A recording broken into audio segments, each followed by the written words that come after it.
So, good morning, everyone, and very much welcome to another Flash Friday. I'm looking forward to talk to you today on the 30th of April about all the developments that are going on in the fintech field. And as always, I will be doing that with a distinguished guest. And today, that's a co-founder and chief commercial officer of Informer, Peter Potters. Peter, good morning. Good morning, Don. How are you doing? Very well. I'm very glad to have you on the show. I hope you're doing well as well. Yeah, thanks. And thanks for the opportunity to be here today with you. Yeah, it's going to be a lot of fun because I think you're in the midst of a very vivid arena within fintech, which is the world of the SME, right? I think it's quite an underserved area to a certain extent, as a lot of solutions have been focused either on supplying financial services companies, and others have more focused on retail customers. But SME, I think, is still has a world to gain, and I'm really excited to see what you're doing in this field and explore that together in this talk today. For all the listeners and viewers, please type your comments in the chat so we can actually look at your questions and figure out if we are able to answer them today in the session. Peter, let's get started. So tell us a little bit about Informer, the mission you're on and what you're doing. Yeah, thanks, Don. Informer Online is making bookkeeping, self-bookkeeping, in the cloud available and accessible for, as you say, the small entrepreneurs, the SMEs, by making it simple, by giving a high level of automation, and by making it affordable. We believe that every entrepreneur who kind of wants to be successful should be in control of the figures themselves, and therefore be themselves on the dashboard, on the steering wheel of their company. And we provided information for them. So we strive towards what we call real-time accounting by having such a high degree of automation that every entrepreneur should be informed on a daily basis on what the status of the business is. And how broad does that basically go? So does it mean, because usually you have to collaborate between different kinds of activities. So think about invoicing, cost accounting, basically the administration. Do you try to tie it all together in one package, or how does that work? Yes, we want the total overview for small entrepreneurs, and therefore we think with a simple dashboard we can do that. So the totality of invoicing is in there, and then we talk, of course, about electronic invoicing, but it's also about your own accounting. It's uploading your costs and your receipts on a daily basis. So yeah, you should have a daily overview of your finances. And the biggest step at the end of every quarter or every month is, of course, that the entrepreneur is self-enabled to do their VAT tax submission through the cloud, through our system. Okay, yeah, I think that's indeed really nice if you are able to do that directly, because you still have to be able to speak the language of the tax authorities to be able to do that properly, of course. And that's quite a challenge. So do you also need to educate the users from that perspective a lot, or is it actually, can you make it as easy as people expect software to work these days? There's just one button, when you press it, you get what you want, basically. Well, that's exactly what we strive for, Don. So we don't rely on the knowledge of good bookkeeping of small entrepreneurs, especially with the huge influx of ZZP'ers, so the independent workers in the Netherlands. That knowledge does not exist. So we have designed a system with a philosophy whereby you don't need to know about any bookkeeping terms, and definitely do not need to speak the language of the tax authorities to be able to come up with a good VAT submission. Okay, and so, I think that's really nice. But I think are there concepts that you still need to educate them on, or where you need to really help them out to get an understanding of how things work? Because I think also providing a financial dashboard is not an obvious thing to read for everyone, perhaps. How do you cope with that, for example? Yeah, you're right. So there are indeed elements where training is required, and that is from starting with the basics from how does the system work, but moreover to also how do I apply the right tax rules to come to the right result. Now, what I wanted to touch today with you is we have established a very interesting cooperation with the Dutch tax authorities, also exactly for that training element. So one of the start is that a good VAT submission, of course, starts with entering the right data in the right way. And there we have, in this cooperation with the Dutch authorities, achieved a methodology whereby if you book on a ledger, you think, hey, I probably should be on this ledger. That if needed, we have a pop-up with information when you are allowed to book on this ledger tax-wise, and when you're not allowed to do so. Yep. And that is information we directly draw from the service from the Dutch tax authorities. Okay. So that we really strive for right first time booking of the right ledger in the right place. So we spend a lot of effort in that, but we don't want people to send to schools and long trainings. No, we just want to drip feed the right information at the right time when people are actually working on their on their books. Well, that's really cool because I think indeed, let's say bookkeeping, even though you don't do it yourself, is still a hassle to figure out indeed how to do the right accounting on the right ledgers and make sure that all ends up with a proper overview at the end. So it sounds like a really useful tool. And so how many users do you now have on the platform at the moment?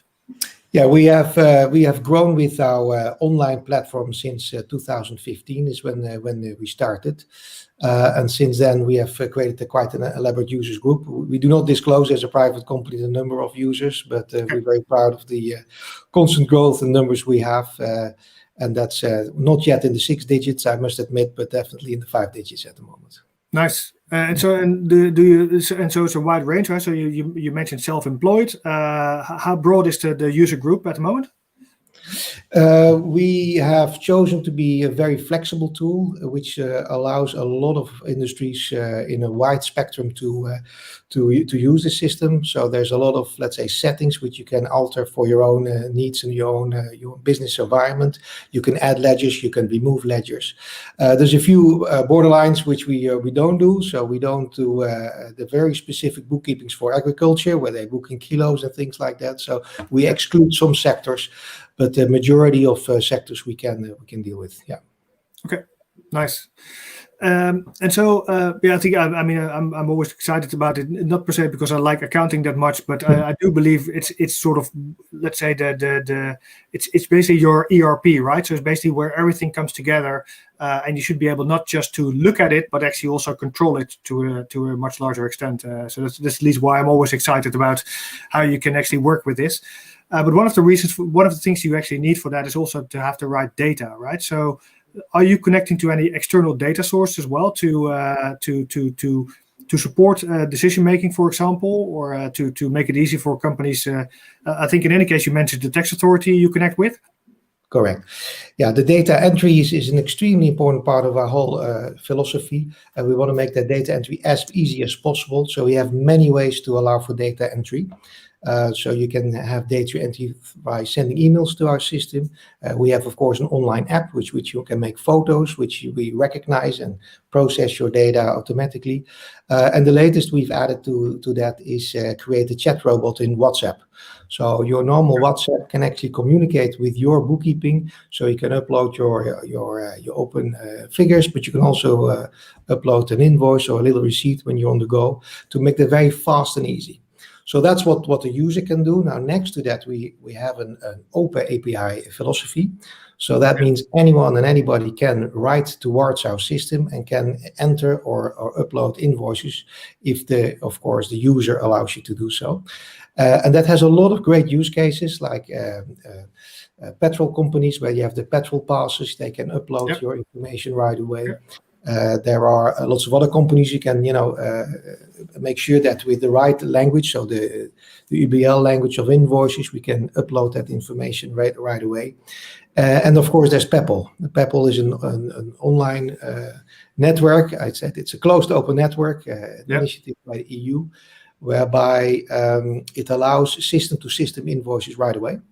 So that means that if we both connected to Peppol, Don, and you send me an invoice, it already comes up in Informer and it's ready for me to accept without emails, without any in-between steps. And it's a secure delivery thanks to all the protocols which go with that Peppol invoicing.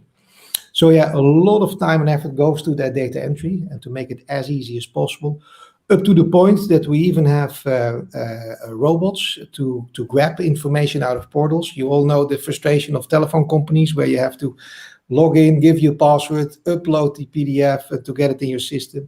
Now we have partners who have automatic robots who can grab that automatically for you and enter it into the system, just to get the automation level as high as possible, really.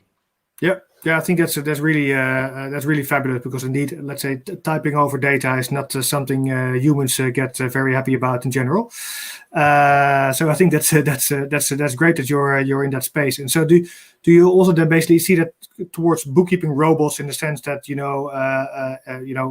at some point, if you upload for invoices, the system will know where to book it automatically, as it has learned over time, or how you basically indicate it as a user how you would want it, that it gets done automatically?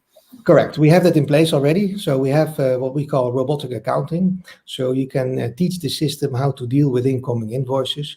So that means if I have a monthly invoice coming in for my telephone bill, let's say, then you can teach our system how to process it, and then it goes automatically from there on. So that processing of invoices, getting it to the right ledger is indeed in place. And it depends on the user's preferences, how automatic you want that to go. There are users who still like to kind of keep control on pressing the final button, on having the right ledger on the right thing, but you can process it all the way if you want to. Yeah. And how easy is it if you actually, basically looking at your invoices in your accounting system, how easy is it then actually to proceed to payments? Is that also something that there's being innovated on, where you could actually tie the payments also into the bookkeeping system? Yes, it depends a little bit on which bank you work with, because of course we dependent on the interaction with the banks, but it is possible with most banks for us to create what we call a payment file. So if you have your list of invoice, you can select which invoice should be paid.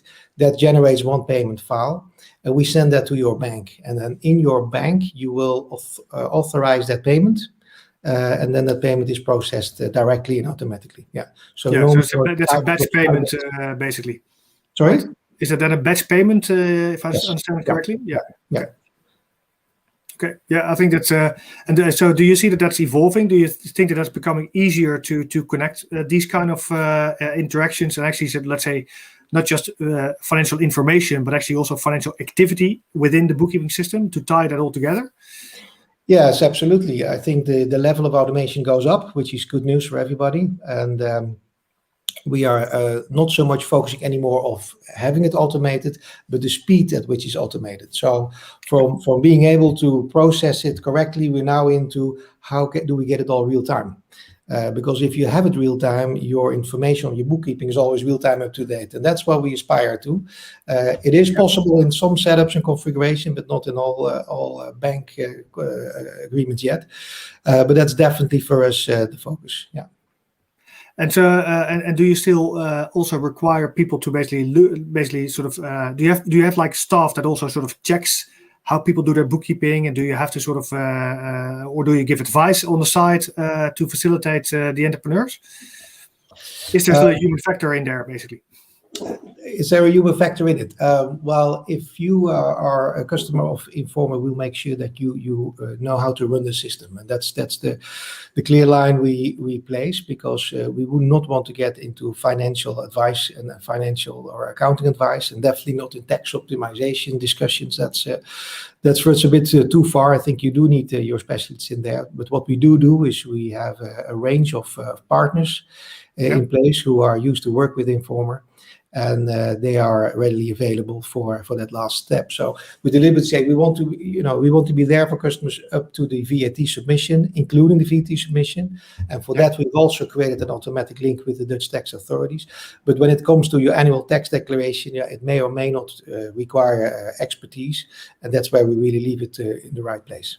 Yeah. Well, thanks. I think that's really interesting how that's evolving. We got an interesting question from Erwin on the chat, which is basically if the system takes over more of the controls over the financial system, how does that actually work with regard to the liability of an entrepreneur, basically, over its financial system? He's a lawyer, so this is a typical lawyer's question, I would say. But I think it's quite interesting indeed. So because of course we see that also, let's say, broader in the fintech world, where increasingly collaboration is key within the financial value chain, is how to actually deal with liabilities across that value chain. And of course, the same goes as well with your bookkeeping system. The more you automate, the more you actually also presumably could take on liability for the actions that are being taken based on it. How do you see that going from here? Yeah, it's a nice question, of course, from a lawyer, but we definitely not from the school that we say computer says no. I mean, you are in charge as the user, and then you'll always be in charge, and therefore also responsible. So yeah, I don't think there will ever be any liability passed over to a system. That's not where we are. What we do though is in the user interface we constantly test and monitor what the comfort level of users is. So you can be too automated, is what we have discovered. So some processes we put a step back, and I'll give an example of that in a minute. But what we also do is we create active checklists for where you let the bookkeeping robot do its work and have it fully automatic. We still have exact reports what the robot has done for you, just for you to check and to make sure. So that has also need be a learning with regards to this question, because you have to be in control and you have to check it. But it's of course a zillion times faster to just quickly browse over a list than to do all those actions yourself. Now, the other point where we see that you can over-automate is when it comes to sending reminders for invoices, outstanding invoices. We started off with the idea that we has created such an automated, nice system of sending the reminders and the more strong reminders at certain points in the time, which is of course excellent to getting paid faster, which is one of the aspirations we have for customers. But that was too automatic for people. I mean, it feels uncomfortable to have reminders sent on your behalf when you're not actively aware of that anymore. So that's where we clearly took a step back. So yeah, it's a good question, and it's a constant, checking with the users how automatic that interface can be. But my expectation is it will move to more automatic over time as people build trust in these robots. Yeah. I think what's interesting also, and I agree. I think it's something that we'll have to take step by step, and also make people comfortable with it. I mean, we see it already in discussions that we see around the use of artificial intelligence, where now, for example, this week Europe announced that let's say the European Privacy Authority said that they would actually like to ban facial recognition tooling across the EU in general. And so you see that there's still quite a big debate going on actually about how far can we go with technology, especially when it concerns personal data. And well, basically anything could go for personal data depending on how you use it. So it's quite a challenge. How do you look at those kind of debates? I think it's probably in the business to business sphere. It's less sensitive, at least. Well, I think the sensitivity is very high though as well. Definitely for ZZP'ers, where the financial situation is one-on-one with the person, with the small entrepreneurs. So that sensitivity is absolutely there. I mean, our principle is very simple: is that the user is always in control, and whatever the user feels comfortable with it's what's happening, and the user can play with settings to kind of make things more or less automatic. But I think if it comes to sensitivity of information and ruling of that, we see that much more happening in thoughts and views about cloud technology and an acceptance of having your data in the cloud. So if there is hesitation and a barrier to overcoming technology in our field, it's that we have a group of conservative users in our offline business who's never going to migrate to an online environment because of that idea of having your data in the cloud. No matter how much seals and stamps and security protocols we have in place, but I think that's more of a generation thing, first of all, and second of all, it will evolve over time in building the trust together that all our lives are getting in the cloud at some point, and whether that's safe or not. Yeah, I think there's a maximum on safety and a maximum investment you can do to make that safe, and we have all of those in place. But I think that's the only sensitive areas in terms of data security which we are constantly working on, which we see in our business. Yeah, no, cool. I think I think I fully agree. It's but it's I also let's say I'm sometimes a bit worried about the discussions we're having there. At the same time, I'm also excited about all the discovery we still have to do together about how should this work and how should we govern this going forward. So from that perspective, exciting times coming up. I just want to pick on again a bit on the what you were saying about your relationship with the tax authority, right? That's right. How do you see that relationship evolve from here? What else do you have? Do you think you will be doing with them? It's a very nice experience we have with the tax authorities, and it's they've been under a lot of pressure lately in the press, but I think the experience we have is completely contradicting that. We have a very, very positive working relationship with them.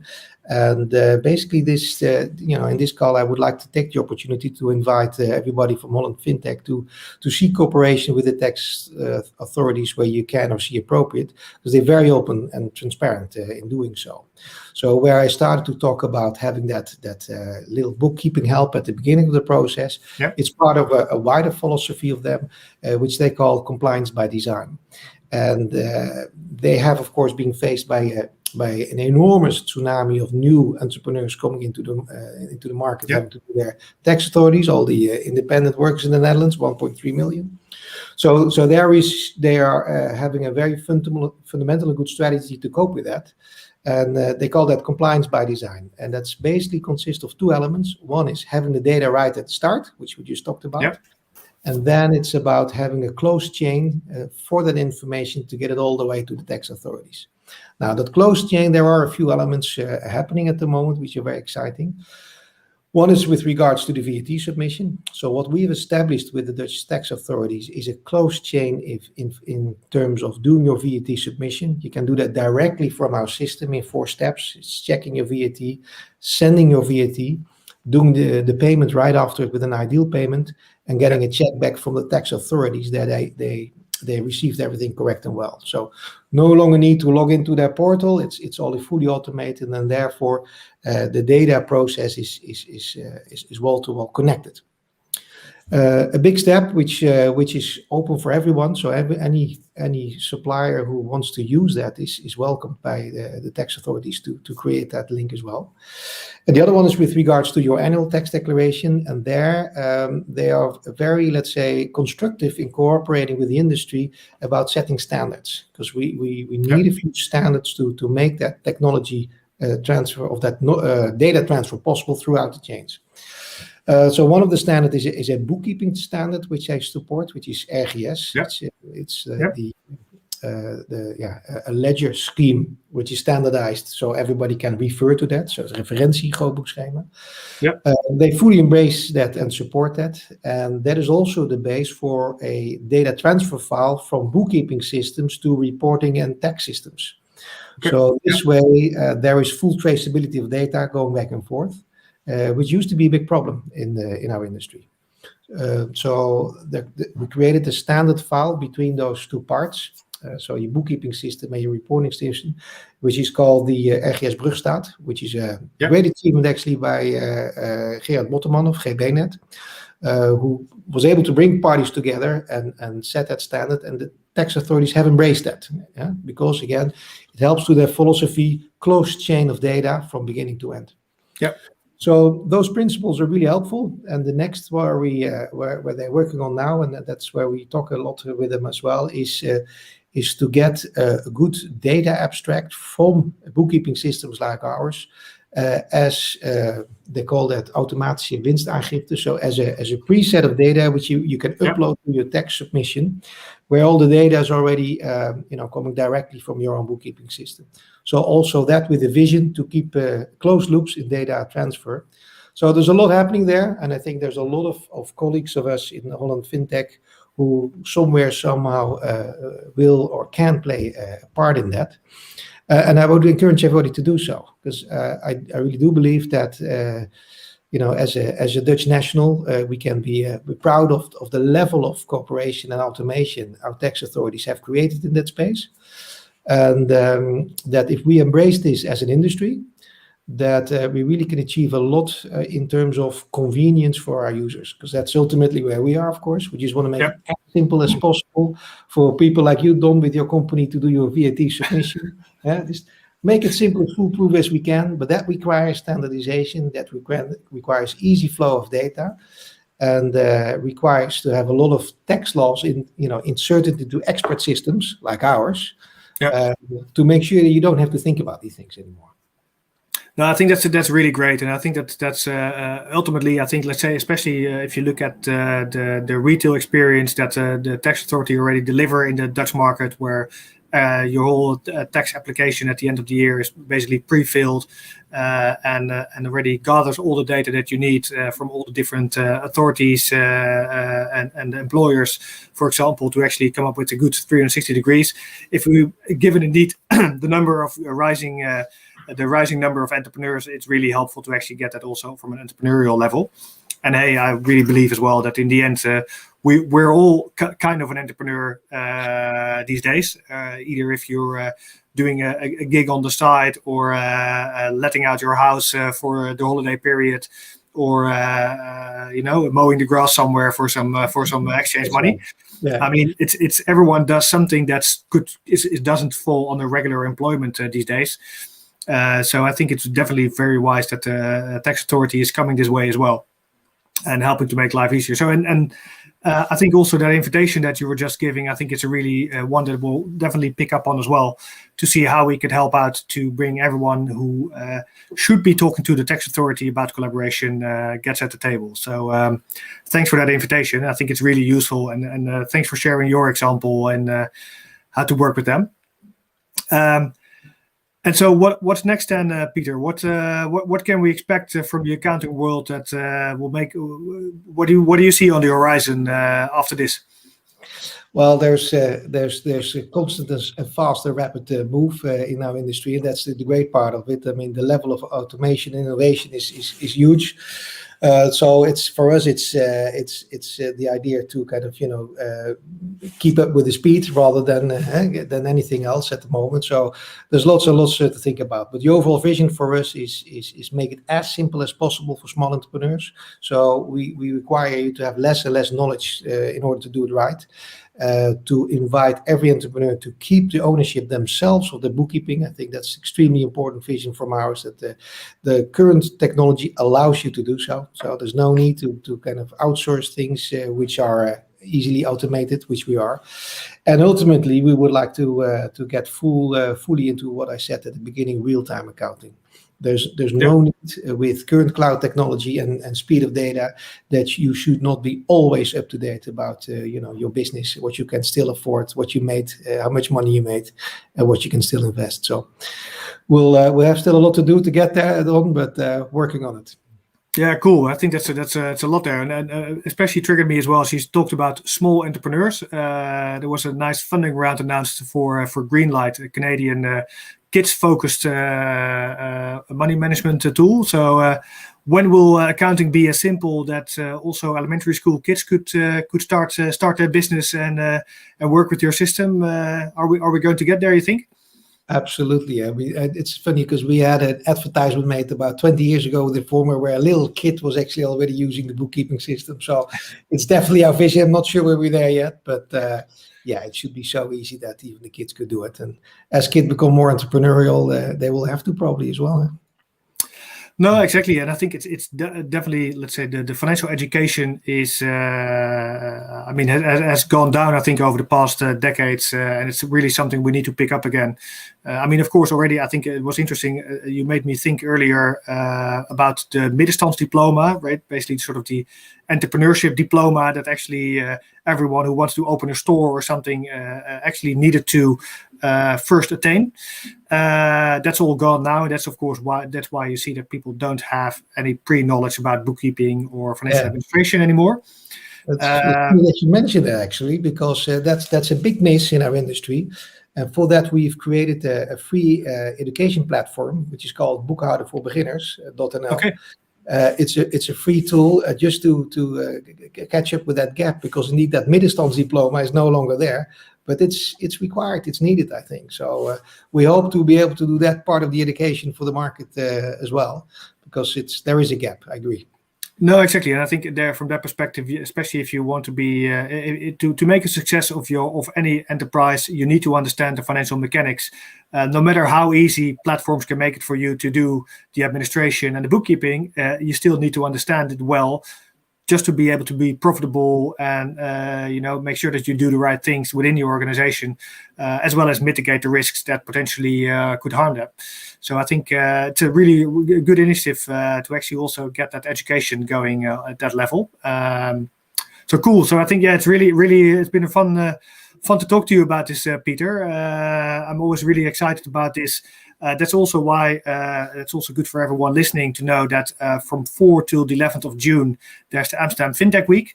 And on Tuesday that week, we'll be talking about the world of SMEs and how their life has been changing over the past time due to the use of technology. So we'd definitely love to invite you there to also continue this discussion. For now, Peter, thank you very much for joining. I hope you enjoyed it. Absolutely. It was a pleasure to be here. Thank you. And thanks for this opportunity. Yeah, thanks for sharing. For everyone who is listening, thank you very much for joining for today. And thank you for asking questions, Erin. Always good to get some interaction. For everyone, enjoy your day, enjoy your weekend, and looking forward to talk to you again next week. Have a great one. See you.